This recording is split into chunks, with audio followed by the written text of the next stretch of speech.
Hello all, welcome to Chandu the chef. అందరికీ నచ్చే రుచి తొందరగా చేసేద్దాం. ఈ రోజు మనం చేయబోయేది రవ్వ దోశ.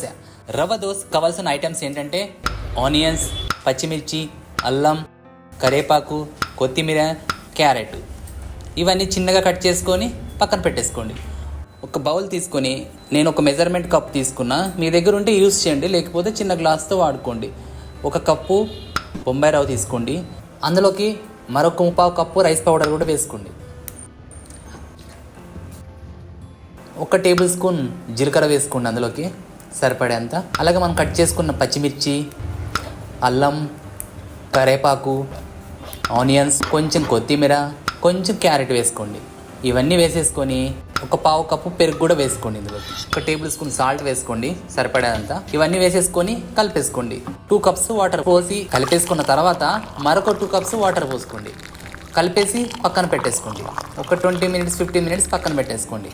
మనం రవ్వ దోశ కావాల్సిన ఐటెం కలిపి పక్కన పెట్టేసుకున్నాం. ఇప్పుడు మనం రవ్వ దోశలకి చట్నీ తయారు చేసేసుకుందాం. మరి ఒక ప్యాన్ పెట్టుకొని కొన్ని పల్లీలు వేసుకోండి. లో ఫ్లేమ్లో పెట్టుకొని దోరగా వేయించుకొని మరొక బౌల్లో షిఫ్ట్ చేసుకోండి. షిఫ్ట్ చేసుకున్న తర్వాత పచ్చిమిర్చి కూడా వేయించుకోండి. పచ్చిమిర్చి కూడా షిఫ్ట్ చేసుకున్న తర్వాత 1 టేబుల్ స్పూన్ జీలకర్ర వేసుకొని అది కూడా వేయించేసుకోండి. కొత్తిమీర కొంచెం వేసుకోండి. ఒక హాఫ్ ఆనియన్ కట్ చేసి వేసేసుకోండి. ఆనియన్ ఏం చక్కర్లేదు, పచ్చిది వేసేయండి, బాగుంటుంది. ఇప్పుడు ఈ ఐటమ్స్ అన్నీ కలిపేసి మిక్సీ పట్టేసుకోండి. చట్నీ తయారైపోతుంది. మరొక ప్యాన్ పెట్టుకొని ఒక 2 టేబుల్ స్పూన్ ఆయిల్ వేసుకొని మనం చట్నీ పోపు పెట్టేసుకుందాం.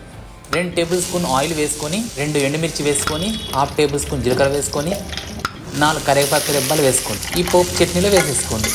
చట్నీ రెడీ అయిపోయింది. ఒక ఫ్యాన్ పెట్టుకొని 1 టేబుల్ స్పూన్ ఆయిల్ వేసి ఆనియన్తో రఫ్ చేసుకోండి. ఆనియన్తో రఫ్ చేయడం వల్ల దోశ బాగా వస్తుంది. ప్యాన్ బాగా వేడైన తర్వాత దోశ వేసేసుకోండి. ఇలా ఓల్స్ లేకుండా కరెక్ట్గా వేసుకోండి. తర్వాత 1 టేబుల్ స్పూన్ ఆయిల్ వేసేసుకోండి. తర్వాత కొంచెం కొత్తిమీర, క్యారెట్ పైన గార్నిష్ చేసుకోండి. కొత్తిమీర, క్యారెట్ వేసుకుంటే చాలా బాగుంటుంది. లో ఫ్లేమ్లోనే వేయించుకోండి. దోశ వేగిన తర్వాత తీసేసి సర్వ్ చేసేసుకోండి. మరొక వీడియోతో మళ్ళీ కలుద్దాం. Bye bye. Like, share, subscribe చేసుకోవడం మాత్రం మర్చిపోకండి.